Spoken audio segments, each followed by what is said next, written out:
আপনারা দেখছেন এসবি টিভির বিশেষ সংবাদ। আগামী ৭ দিনের মধ্যে তিতুমির বিশ্ববিদ্যালয় ইস্যুতে সরকার পদক্ষেপ নেবে এমন আশ্বাসে আন্দোলন প্রত্যাহার করেছেন কলেজটির শিক্ষার্থীরা। শিক্ষার্থীদের সড়ক ও রেললাইন অবরোধ সাধারণ মানুষকে অতিষ্ঠ করে ফেলেছে বলে মন্তব্য করেছেন স্বরাষ্ট্র উপদেষ্টা।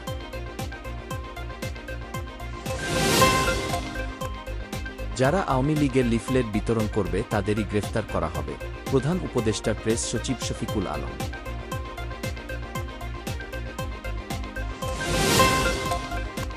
ট্রাম্পের একের পর এক কর্মকাণ্ড নিয়ে চিন্তিত মিত্র জোট ইউরোপীয় ইউনিয়ন, তারাও এবার যুক্তরাষ্ট্রের সঙ্গে সম্ভাব্য বাণিজ্য যুদ্ধের প্রস্তুতি নিচ্ছে। যুক্তরাষ্ট্রের আন্তর্জাতিক উন্নয়ন সংস্থা ইউএসআইডির ওয়াশিংটনের প্রধান কার্যালয় হঠাৎ বন্ধ করে দেওয়া হয়েছে।